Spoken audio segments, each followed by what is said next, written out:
7 days a week, so 140 hours. मतलब फेंकने की भी हद होती है। मुझसे लिख कर ले लो, ये बात झूठ है। इनके हिसाब से इतना प्रेशर तो होगा ही, आपको हैंडल करना आना चाहिए। लेबर मिनिस्ट्री ने प्रपोज किया कि एक दिन में 12 घंटे तक काम करवाया जा सकता है कंपनीज के द्वारा।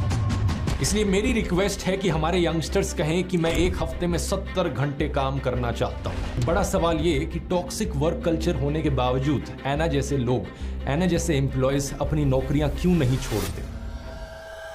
नमस्कार दोस्तों, क्या एक ऑफिस जॉब में हद से ज्यादा काम करना, ऑफिस का टॉक्सिक वर्क कल्चर किसी की जान ले सकता है?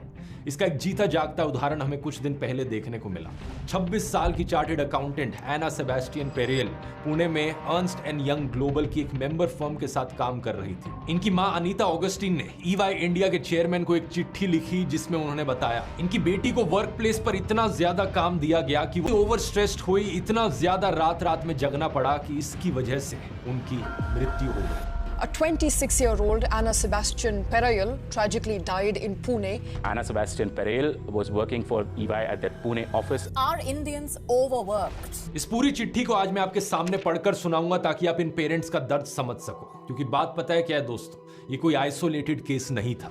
एना जैसा ही फिजिकल, मेंटल और इमोशनल टॉर्चर देश में लाखों कॉर्पोरेट एम्प्लॉयज सह रहे हैं। मैकेंजी हेल्थ इंस्टीट्यूट ने अप्रैल 2022 में एक सर्वे किया था। 15,000 अलग अलग एम्प्लॉयज से बात करी और 1,000 HR मैनेजर से। इस सर्वे में पाया गया कि 40% इंडियन एम्प्लॉयज में बर्नआउट, डिस्ट्रेस, एंजाइटी या डिप्रेशन के सिम्टम्स दिख रहे हैं। और ऐसे हर एक आउटकम का 90% कारण है टॉक्सिक वर्कप्लेस बिहेवियर। इसीलिए एम्प्लॉयज की अपनी नौकरी छोड़ने की इच्छा इंडिया में ग्लोबल एवरेज से 60% ज्यादा है। लेकिन देश में बेरोजगारी की भी प्रॉब्लम इतनी है कि ऐसे समय में कोई नौकरी छोड़ना आसान काम नहीं है। आखिर क्या है ये टॉक्सिक वर्क कल्चर, और जो एम्प्लॉयज इसका शिकार है वो अपने इंडिविजुअल लेवल पर इसके बारे में क्या कर सकते हैं?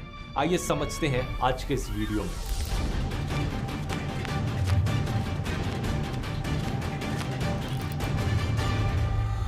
सबसे पहले एक चीज क्लियर कर देते हैं, कुछ लोगों को मिसअंडरस्टैंडिंग है कि एना सेबेस्टियन वाला केस एक आत्महत्या का केस है, लेकिन ऐसा है नहीं। इंडियन एक्सप्रेस से बात करते हुए एना के पेरेंट्स ने बताया कि 20 जुलाई की शाम को एना दफ्तर से लौटते हुए घर देर से पहुंची थी और अचानक से घर पहुंचने के बाद वो कोलैप्स हो गई। उन्हें हॉस्पिटल ले जाया गया तो हॉस्पिटल में डॉक्टर्स ने उन्हें डेड और अराइवल डिक्लेयर कर दिया, यानी कि अस्पताल पहुंचने से पहले ही उनकी मृत्यु हो गई थी। पोस्टमार्टम रिपोर्ट में लिखा गया कि उनकी मृत्यु कार्डियक अरेस्ट की वजह से हुई है। लेकिन 3 इडियट्स फिल्म का ये सीन याद है ना? पोस्टमार्टम रिपोर्ट में आया है मौत का कारण intense pressure on wind pipe resulting in choking. वो बेवकूफ सोच रहे हैं कि इधर प्रेशर पड़ने की वजह से मर गया, और पिछले 4 साल से जो यहाँ प्रेशर पड़ रहा है उसका क्या? वो तो रिपोर्ट में है ही नहीं सर। एना के केस में 4 साल नहीं, केवल 4 महीने ही हुए थे उन्हें इस कंपनी में काम करते हुए। उनके परिवार ने बताया कि इससे पहले उन्हें कोई भी हेल्थ प्रॉब्लम्स नहीं थी। EY इंडिया कंपनी के चेयरमैन राजीव मेमानी ने एक लिंक्डइन पोस्ट पर कहा कि वो इस इंसिडेंट से बहुत उदास है। उन्होंने खेद जताया कि एना के फ्यूनरल पर कोई नहीं था। कहा कि पहले ऐसा कभी नहीं हुआ है और आगे भी कभी नहीं होगा। लेकिन जो मेन मुद्दा है टॉक्सिक वर्क कल्चर का, इस पर देखिए उनका क्या कहना था। हमारे करीबन 1 लाख एम्प्लॉयज हैं, सभी को मेहनत से काम करना होता है। एना ने हमारे साथ केवल 4 महीने काम किया था। किसी भी दूसरे एम्प्लॉय की तरह उसे काम दिया गया था। हम नहीं मानते कि काम के दबाव की वजह से उसकी जान गई है। इनकी इस पोस्ट पर इन्हें बहुत बैकलैश देखने को मिला। एक यूजर ने कहा कि उनका बेटा भी सालों पहले इसी नॉनसेंस से गुजरा था। वे फॉर्चुनेट थे कि 2 साल बाद उनके बेटे ने क्विट कर दिया, लेकिन वे पूरी तरीके से बर्नआउट हो चुका था। माँ बाप होने के नाते उन्हें चिंता थी कि क्या वो दोबारा काम कर पाएगा या नहीं। उन्होंने राजीव मेमानी को गुस्से में कहा कि आपकी रॉटन ऑर्गेनाइजेशन के साथ जो भी काम करते हैं आपको हर किसी से माफी मांगनी चाहिए। कई लोगों ने सोशल मीडिया पर पोस्ट करके बताया कि कैसे वो अपनी नौकरियों में भी इन्हीं हालातों में जी रहे हैं। ये देखिए, एक ने कहा कि वो अपनी नौकरी में 20-20 घंटे काम करते थे, लेकिन कंपनी 15 घंटे से ज्यादा एक्नॉलेज नहीं करती थी। एक दूसरे यूजर ने बताया कि डेलोइट कंपनी के एक डेप्यूटी मैनेजर की भी सेम कारणों की वजह से मृत्यु हुई थी 2 साल पहले। मिड-20s की उम्र में स्ट्रेस, एंजाइटी और कम नींद की वजह से जान चली गई। कांग्रेस नेता राहुल गांधी ने वीडियो कॉल पर बात करी एना की मां से। In 1947, but our children are still working like slaves. Even now they are working like slaves. Rahul Gandhi ने कहा कि वो इस मामले को संसद में उठाएंगे। अगर हमारी सरकार चाहे तो इस मुद्दे को लेकर बहुत सारे सकारात्मक बदलाव ला सकती है। 2 महीने पहले ऑस्ट्रेलिया की सरकार ने अपने देशों के लाखों वर्कर्स को डिस्कनेक्ट होने का लीगल अधिकार दिया। इसके मायने पता है क्या है? ऑस्ट्रेलिया में अगर कोई भी एम्प्लॉय काम पर नहीं है और उसका एम्प्लॉयर उसे कांटेक्ट करने की कोशिश कर रहा है तो मैसेज के जरिए, कॉल के जरिए वो चाहे तो उन कॉल्स और मैसेजेस को इग्नोर कर सकता है। किसी भी अनरीजनेबल कांटेक्ट को इग्नोर किया जा सकता है काम से रिलेटेड जब आप अपने काम पर नहीं हो। यूरोप में देखिए, यूरोपियन यूनियन का कानून है कि ओवर टाइम मिलाकर मैक्सिमम वर्किंग आवर्स सिर्फ 48 आवर्स पर वीक हो सकते हैं। यानी कि किसी भी नौकरी में किसी भी एम्प्लॉय से हफ्ते में 48 घंटे से ज्यादा काम नहीं कराया जा सकता। लेकिन हमारे देश का हाल क्या है? कहानी उल्टी ही चल रही है। नवंबर 2020 का यह आर्टिकल देखिए। लेबर मिनिस्ट्री ने प्रपोज किया कि एक दिन में 12 घंटे तक काम करवाया जा सकता है कंपनीज के द्वारा। यानी कि हफ्ते में अगर 5 दिन काम किया तो हफ्ते के 60 घंटे हो गया। जब लोगों ने इस चीज को लेकर हल्ला मचाया तो सेंट्रल गवर्नमेंट कहती है कि हमने इस मामले में जांच शुरू कर दी है। लेबर और एम्प्लॉयमेंट मिनिस्ट्री की मिनिस्टर ऑफ स्टेट शोभा कंदरलाजे ने जो इल्जाम है उन पर थरो इन्वेस्टिगेशन शुरू कर दी है। क्या होगा इस थरो इन्वेस्टिगेशन से? आपको क्या लगता है? ज्यादा से ज्यादा सरकार किसी कंपनी को वार्निंग इशू कर देगी? कंपनी पर प्रेशर आए तो कंपनी 1-2 मैनेजर्स पर सारा दोष डाल देगी और उन्हें फायर कर देगी।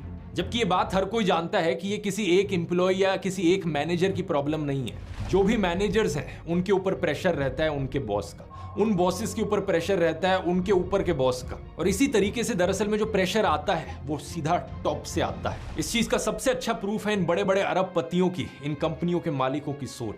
कुछ महीने पहले इंडिया के टेक बिलियनियर और इन्फोसिस के को फाउंडर नारायण मूर्ति ने एक पॉडकास्ट के दौरान कहा कि इंडिया की वर्क प्रोडक्टिविटी दुनिया में वन ऑफ द लोएस्ट है। India's work productivity is one of the lowest in the world. इसलिए मेरी रिक्वेस्ट है कि हमारे यंगस्टर्स कहें कि मैं एक हफ्ते में 70 घंटे काम करना चाहता हूं। इससे ऐसे लोगों की सोच पता चलती है। इनका बस चले तो इनके सारे एम्प्लॉयज हफ्ते में 70 घंटे काम करें।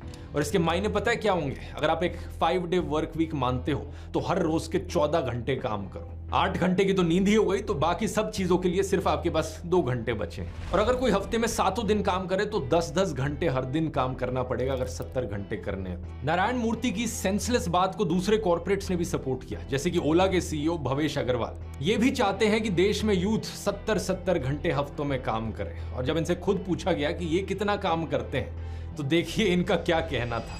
I work 20 hours a day, 7 days a week. Wow. So 140 hours. You don't believe in this weekend concept that Yeah. people can't reach you on a weekend? Not at all. But I don't agree with this work-life balance concept. मतलब फेंकने की भी हद होती है। मुझसे लिख कर ले लो, ये बात झूठ है। दुनिया में ज्यादातर लोगों को 7 से 9 घंटे की नींद चाहिए होती है हर रात हेल्दी रहने के लिए। लेकिन एक बहुत रेयर जीन म्यूटेशन है DEC2 नाम से। दुनिया में करीब 0.5% पॉपुलेशन में जीन म्यूटेशन देखी जाती है और जिनमें ये म्यूटेशन है वो कम नींद में भी सरवाइव कर सकते हैं। 2009 की एक स्टडी के अनुसार जिन लोगों में जीन म्यूटेशन थी वो 6.25 आवर्स पर नाइट की नींद पे भी हेल्दी रह पा रहे थे। ये जीन म्यूटेशन होने के बाद भी दुनिया में से ना के बराबर लोग हैं जो रात में 5 घंटे से भी कम सोते हैं। अब एक सेकंड के लिए अगर हम मान भी ले ओला के सीईओ भवेश अग्रवाल में म्यूटेटेड जीन है और ये बड़े ही पैदाइशी नेचुरली गिफ्टेड टैलेंटेड इंसान है, तो सवाल ये उठता है भवेश अग्रवाल जी, क्या आप खाना खाते हुए, नहाते हुए और हकते हुए भी काम करते हो? नहीं, 7 दिन 20 घंटे काम करने का मतलब यह है कि बाकी सारी चीजों के लिए आपके पास दिन में सिर्फ 4 घंटे बचे और मिनिमम 4 घंटे तो सोने के लिए भी चाहिए होते हैं। और 2 घंटे का ये पॉडकास्ट करने का टाइम कैसे निकाल पाए आप? क्या पॉडकास्ट करते करते भी नीचे छुपके से अपने पैरों से टाइपिंग कर रहे हो कंप्यूटर पर? 2017, 2020 और 2024 के न्यूज आर्टिकल्स आप देख सकते हो दोस्तों, जहां ओला के ड्राइवर्स किस तरह 10, 12, 14 घंटे काम करते हैं। कभी कभी 17, 18 घंटे भी इन्हें काम कराया जाता है। JSW ग्रुप के सज्जन जिंदल भी नारायण मूर्ति की बात को समर्थन दे रहे थे। इन सभी कंपनीज के सीईओज को मैं चैलेंज करना चाहूंगा कि अपनी कंपनी में जो लोएस्ट लेवल एम्प्लॉय है, एक बार उस लोएस्ट लेवल एम्प्लॉय का काम करके दिखा दो हफ्ते में 70 घंटे तक उसी की सैलरी पर, सिर्फ 1 महीने तक करके दिखा दो ये। फिर पता चलेगा कि असलियत में टॉक्सिक वर्क कल्चर का स्ट्रेस क्या होता है। एक एम्प्लॉय पर इतना बोझ डालने की बजाय ये कॉर्पोरेट्स ये क्यों नहीं कहते कि एक और इंसान को नौकरी दे दी जाए, दोनों में 35-35 घंटे हफ्ते में डिवाइड कर लिए जाए। ऐसा करने से पहली बात तो देश में बेरोजगारी कम होगी और दूसरी बात एम्प्लॉयज की प्रोडक्टिविटी बढ़ेगी। सही सुना आपने, कम काम करने से एक्चुअली में प्रोडक्टिविटी और एफिशिएंसी बढ़ती है। एक्सपर्ट मार्केट नाम की ऑर्गेनाइजेशन ने 42 अलग अलग कंट्रीज की वर्कफोर्स को एग्जामिन किया। हर एक देश के GDP पर कैपिटा को उन्होंने डिवाइड किया हर एक इंसान के एनुअल वर्किंग आवर्स से और इस तरीके से प्रोडक्टिविटी कैलकुलेट करी। इस लिस्ट में लक्समबर्ग का देश पहले नंबर पर है। जानते हैं क्यों? क्योंकि वहां संडे को काम करने पर रोक है। हर एक एम्प्लॉय को साल में 5 हफ्ते की पेड लीव मिलती है और एक हफ्ते में 40 घंटे से ज्यादा काम नहीं कराया जाता। लक्समबर्ग के बाद इस लिस्ट में आते हैं आयरलैंड, नॉर्वे, डेनमार्क, नेदरलैंड्स और इन देशों में भी कहानी वही है। सभी देशों में 40 आवर वर्क वीक होता है और ये कोई कोइंसिडेंस की बात नहीं कि यही देश क्वालिटी ऑफ लाइफ और हैप्पीनेस इंडेक्स के मामले में भी हमेशा टॉप पर रहते हैं। इस लिस्ट में सबसे नीचे आने वाले देशों में था मेक्सिको, जहां बेरोजगारी का डर लगा रहता है। लेबर लॉज बिल्कुल भी स्ट्रिक्ट नहीं है और इसलिए 48 आवर वर्क वीक की जो लिमिट है वो हार्डली कभी इंपोज करी जाती है। कोलंबिया, चिली, ग्रीस जैसे देशों में भी ऐसा ही सिनेरियो देखने को मिलता है, जहां वर्किंग आवर्स बहुत ज्यादा है। एज अ रिजल्ट एम्प्लॉयज अक्सर ओवरवर्क्ड होते हैं, थके हुए होते हैं और उनकी प्रोडक्टिविटी भी कम होती रहती है। इसी सेम प्रिंसिपल की बात डिटेल में मैंने अपने टाइम मैनेजमेंट कोर्स में भी करी है। ये बात सिर्फ कंट्री वाइड लेवल पर ही नहीं बल्कि इंडिविजुअल लेवल पर भी एप्लीकेबल होती है। अगर आपको अपनी पर्सनल लाइफ में प्रोडक्टिविटी बढ़ानी है, एफिशिएंसी बढ़ानी है काम करने की, तो आपको अपनी क्वालिटी ऑफ लाइफ को इंप्रूव करना पड़ेगा। आपको अपनी हैप्पीनेस पर फोकस करना होगा। एग्जैक्टली कैसे किया जा सकता है? कुछ चीजें तो बड़ी ऑब्वियस हैं, जैसे कि अपनी 8 घंटे की नींद पूरी करो, हेल्दी खाना खाओ, एक्सरसाइज करो, लेकिन कई सारी और चीजें हैं जो सुनने में बड़ी काउंटर इंट्यूटिव लगती हैं, जैसे कि अपने फ्रेंड्स और फैमिलीज के साथ ज्यादा टाइम स्पेंड करो।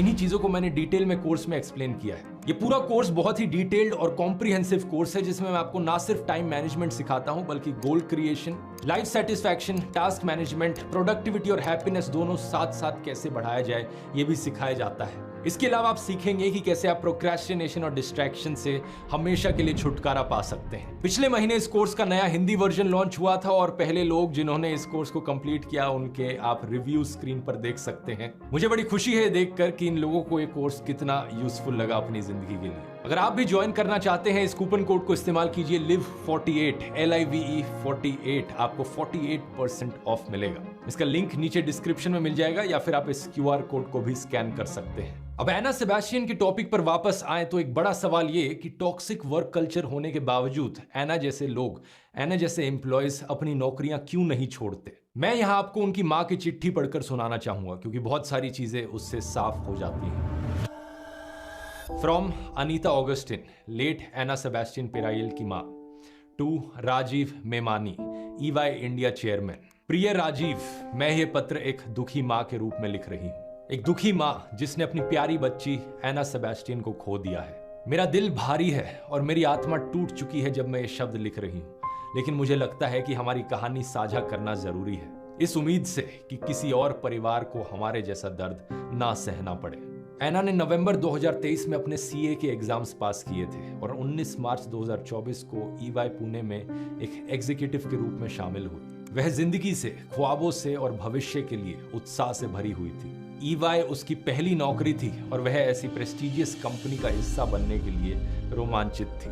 लेकिन 4 महीने बाद 20 जुलाई 2024 को मेरी दुनिया बिखर गई जब मुझे ये दिल दहला देने वाली खबर मिली कि एना का देहांत हो गया। 26-year-old chartered accountant who worked at Ernst & Young died in July, just 4 months after she joined the company. वो केवल 26 वर्ष की थी। एना हमेशा से एक फाइटर थी, बचपन से लेकर एकेडमिक वर्षों तक, जहां उसने जो कुछ भी किया उसमें एक्सेल किया। वह स्कूल टॉपर थी, कॉलेज टॉपर भी थी। उसने एक्स्ट्रा करिकुलर एक्टिविटीज में एक्सेल किया और अपने CA एग्जाम्स को डिस्टिंक्शन के साथ पास किया। वह EY में निरंतर काम करती थी, उस पर रखी हुई डिमांड्स को पूरा करने के लिए अपना सब कुछ दे रही थी। लेकिन वर्कलोड, नया माहौल और लंबे घंटों तक काम उस पर फिजिकली, इमोशनली और मेंटली भारी पड़ा। उसे ज्वाइनिंग के ठीक बाद ही एंजाइटी और स्ट्रेस होने लगा, नींद आनी बंद हो गई, लेकिन वह खुद को पुश करती रही, यह मानते हुए कि मेहनत और लगन ही सक्सेस का जरिया है। 6 जुलाई शनिवार को मेरे पति और मैं एना के CA कॉन्वोकेशन में शामिल होने के लिए पुणे पहुंचे। चूंकि वो पिछले सप्ताह देर रात सुबह के 1 बजे अपने PG पहुंचने पर सीने में जगड़न की शिकायत कर रही थी, हम उसे पुणे के हॉस्पिटल में ले आए। उसकी ECG नॉर्मल थी और कार्डियोलॉजिस्ट ने हमें आश्वस्त किया, यह बताते हुए कि उसे पर्याप्त नींद नहीं मिल रही थी और वह देर से खाना खा रही थी। उन्होंने एंटी एसिड्स लिखे जिससे हमें यह विश्वास हुआ कि यह कुछ भी गंभीर नहीं था। हालांकि हम इतना दूर कोची से आए थे, फिर भी उसने डॉक्टर को दिखाने के बाद काम पर जाने के लिए इंसिस्ट किया, यह कहते हुए कि बहुत सारा काम बचा हुआ था और उसे छुट्टी नहीं मिलेगी। उस रात वह फिर से अपने PG में देर से लौटी। 7 जुलाई रविवार को कॉन्वोकेशन के दिन उसने सुबह हमें ज्वाइन किया, लेकिन उस दिन भी वह दोपहर तक घर से काम कर रही थी और हम कॉन्वोकेशन वेन्यू पर देर से पहुंचे। ये मेरी बेटी का सबसे बड़ा सपना था कि वो अपने माता पिता को अपनी कॉन्वोकेशन में ले जाए अपने खुद के मेहनत के कमाए हुए पैसों से। उसने हमारी फ्लाइट टिकट्स बुक की थी और वह हमें लेकर गए। ये बात भी जो हमारी बच्ची के साथ बिताए हुए हमारे आखिरी दिन होने वाले थे, वह काम के प्रेशर की वजह से उन दिनों को भी एंजॉय नहीं कर सके। जब ऐना ने स्पेसिफिक टीम में ज्वाइन किया तो उसे बताया गया कि कई एम्प्लॉयज बहुत ज्यादा वर्कलोड के कारण रिजाइन कर चुके थे और टीम मैनेजर ने उसे कहा, ऐना तुम्हें यहाँ रहना है और हमारी टीम के बारे में सबकी राय बदलनी है। मेरी बच्ची ने रियलाइज नहीं किया कि उसकी कीमत उसे अपनी जान से चुकानी पड़ेगी। उसके मैनेजर्स अक्सर क्रिकेट मैचेस के दौरान मीटिंग्स को रीशेड्यूल करते थे और दिन के अंत में उसे काम सौंपते थे। एक ऑफिस पार्टी में एक सीनियर लीडर ने यह तक मजाक में कह दिया कि उसे अपने मैनेजर के अंडर काम करने में बहुत मुश्किल होने वाली है, जो दुर्भाग्य से एक ऐसी हकीकत बन गई जिससे वह बच नहीं पाई। ऐना ने हमें इस ओवरवेलमिंग वर्कलोड के बारे में साझा किया, खासकर वर्बली दिए गए एडिशनल टास्क्स जो ऑफिशियल काम से अलग थे। मैं उससे कहती थी कि ऐसे काम ना ले, लेकिन मैनेजर्स को कोई फर्क नहीं पड़ता था। वह रात को देर तक काम करती थी, यहाँ तक कि वीकेंड्स पर भी। चैन की सांस लेने का मौका भी उसके पास नहीं होता था। उसके असिस्टेंट मैनेजर ने एक बार रात में फोन किया और अगली सुबह तक एक टास्क पूरा करने को कहा। इसकी वजह से उसे आराम करने या रिकवर करने का भी समय नहीं मिला। जब उसने अपनी चिंता कंपनी को जताई तो उसकी बातों को खारिज करते हुए जवाब मिला, तुम रात में काम कर सकती हो, यही तो हम सब करते हैं। ऐना अपने कमरे में बहुत ज्यादा थकी हारी वापस आती थी। कभी कभी कपड़े बदले बिना ही बिस्तर पर गिर जाती थी। फिर और रिपोर्ट्स मांगते हुए मैसेजेस की बाढ़ आती थी। वह अपनी पूरी कोशिश कर रही थी, डेडलाइंस को मीट करने के लिए बहुत मेहनत कर रही थी। ऐना अंदर से एक फाइटर थी, आसानी से हार मानने वाली नहीं थी। हमने उसे कहा था कि नौकरी छोड़ दे, लेकिन वो सीखना चाहती थी और नया एक्सपोजर चाहती थी। ऐना कभी भी मैनेजर्स पर इल्जाम नहीं लगाती, वह बहुत दयालु थी, लेकिन मैं चुप नहीं रह सकती। न्यू कमर्स पर ऐसे कमर तोड़ काम का बोझ डाल देना, उनसे दिन रात काम कराना, यहाँ तक कि संडे को भी काम कराना, यह किसी भी हालत में सही नहीं है। वह अभी तो अपने होम टाउन और अपने प्रियजनों को छोड़कर आई थी। सब कुछ उसके लिए नया था, ऑर्गेनाइजेशन, जगह, भाषा, और वो एडजस्ट करने की बहुत कोशिश कर रही थी। लेकिन इसकी बजाय मैनेजमेंट ने इस बात का पूरा फायदा उठाया कि वो नई थी काम पर और उसे असाइंड और अनअसाइंड वर्क दोनों के काम में डुबा दिया। यह एक सिस्टेमिक इशू है जो इंडिविजुअल मैनेजर्स या टीम्स के परे है। कभी ना खत्म होने वाली डिमांड्स और अनरियलिस्टिक एक्सपेक्टेशंस को मीट करने का प्रेशर ज्यादा समय तक नहीं सहा जा सकता, और इनकी कीमत हमें एक युवा महिला की जान से चुकानी पड़ी जिसमें बहुत सारा पोटेंशियल था। ऐना एक युवा प्रोफेशनल थी जो अपने करियर की बस शुरुआत कर रही थी। उसकी पोजीशन में कई और लोगों की तरह उसे एक्सपीरियंस नहीं था और ना ही बाउंड्रीज ड्रॉ करने या अनरीजनेबल डिमांड्स के खिलाफ पुशबैक करने का कोई साधन था। उसे ना कहना नहीं आता था। वह एक नए एनवायरनमेंट में खुद को साबित करने की कोशिश कर रही थी और ऐसा करते हुए उसने खुद को अपनी लिमिट से ज्यादा पुश किया, और अब वो हमारे बीच नहीं है। काश कि मैं उसे प्रोटेक्ट कर पाती, उसे बता पाती कि उसकी हेल्थ और वेलबींग किसी भी चीज से ज्यादा मैटर करती हैं। लेकिन मेरी ऐना के लिए अब बहुत देर हो चुकी है।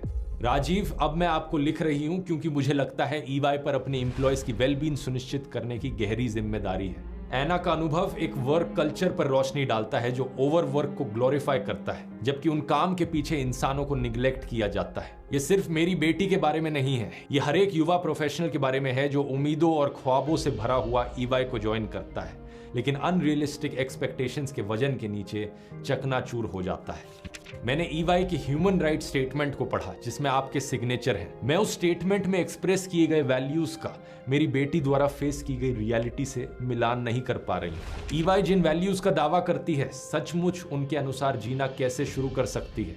ऐना की मृत्यु ईवाई के लिए नींद से जागने का एक मौका होना चाहिए। यह समय है अपने ऑर्गेनाइजेशन के वर्क कल्चर पर रिफ्लेक्ट करने का और अपने एम्प्लॉयज की हेल्थ और वेलनेस को प्रायोरिटाइज करने के लिए सार्थक कदम उठाने का। इसका मतलब है कि ऐसी एनवायरनमेंट बनाना जहां एम्प्लॉयज अपनी बात कहने में सुरक्षित महसूस करें, जहां उन्हें अपने वर्कलोड को मैनेज करने का सपोर्ट मिले और जहां प्रोडक्टिविटी के लिए उनकी मेंटल और फिजिकल वेलबींग की कुर्बानी ना हो। ऐना के अंतिम संस्कार पर ईवाई कंपनी से कोई नहीं आया। एक ऐसी एम्प्लॉय जिसने अपनी ऑर्गेनाइजेशन के लिए अपनी आखिरी सांस तक सब कुछ दिया, उसके लिए ऐसे क्रिटिकल मोमेंट पर यह एब्सेंस बहुत दुख पहुंचाने वाली है। ऐना बेहतर डिजर्व करती थी और ऐसा ही वो सभी एम्प्लॉयज डिजर्व करते हैं जो अभी भी इन हालातों में काम कर रहे हैं। मेरा दिल ना केवल अपनी बच्ची की मृत्यु के लिए दुखी है, बल्कि उन लोगों के द्वारा दिखाई गई सहानुभूति की कमी के लिए भी जिन्हें उसे गाइड और सपोर्ट करना चाहिए था। उसके फ्यूनरल के बाद मैंने उसके मैनेजर से संपर्क किया, लेकिन मुझे कोई जवाब नहीं मिला। कोई कंपनीज जो वैल्यूज और ह्यूमन राइट्स की बात करती है, अपने एक एम्प्लॉय के अंतिम पलों में उसके लिए आने से कैसे चूक सकती है? चार्टेड अकाउंटेंट बनने के लिए सालों की मेहनत, कठिनाइयां और सैक्रिफाइस की जरूरत होती है, ना केवल स्टूडेंट के लिए बल्कि पेरेंट्स के लिए भी। मेरी बेटी की सालों की मेहनत को ईवाई ने महज 4 महीनों में खत्म कर दिया।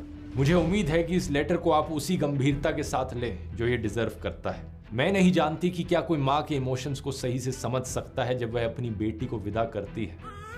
वह बेटी जिसे उसने अपने बाहों में थामा, बड़ा होते देखा, खेलते देखा, रोते देखा और जिसके साथ सपने शेयर किए, जब तक कि उन्होंने भी ऐसा दर्द नहीं झेला हो। मुझे उम्मीद है कि मेरी बच्ची का अनुभव सचमुच बदलाव लाएगा, ताकि किसी और परिवार को हमारे जैसा दुख और ट्रॉमा ना सहना पड़े। मेरी ऐना अब हमारे बीच नहीं है, लेकिन उसकी कहानी अभी भी कुछ बदलाव ला सकती है। सादर, अनीता ऑगस्टिन। ऐना की मां को मेरा सलाम कि अपनी बेटी के जाने के दुख में होते हुए भी उन्होंने दूसरों के लिए कंसर्न दिखाया, इस टॉक्सिक वर्क कल्चर को आईना दिखाया, हालातों को बदलने की उम्मीद दिखाई। अगर आप कहीं पर दोस्तों ऐसे टॉक्सिक वर्क कल्चर को झेल रहे हैं तो कमेंट्स में अपना एक्सपीरियंस शेयर कीजिए। मैं कहूंगा ऐसे टॉक्सिक वर्क कल्चर को सीधा ना कहिए। अगर आप ऐसी किसी नौकरी में हैं, पहले तो अपने मैनेजर्स को कांटेक्ट करके उन्हें साफ साफ बताइए कि आप क्या झेल रहे हैं। बाकी एम्प्लॉयज के साथ अपनी प्रॉब्लम्स शेयर कीजिए। हो सके तो सोशल मीडिया पर आवाज उठाइए। अगर इससे भी बात नहीं बनी तो दूसरी कंपनी में स्विच करने की कोशिश कीजिए। खुद कोई नया बिजनेस स्टार्ट करना काफी मुश्किल चीज होती है। अगर ये नहीं करना तो हर एक फील्ड में फ्रीलांसिंग के भी ऑप्शंस होते हैं। इस टॉपिक पर कभी डिटेल में एक अलग वीडियो बन सकता है। अगर आप चाहते हैं तो नीचे कमेंट्स में लिखकर बता सकते हैं। अभी के लिए उम्मीद करता हूं इस वीडियो ने आपकी आंखें खोली होंगी।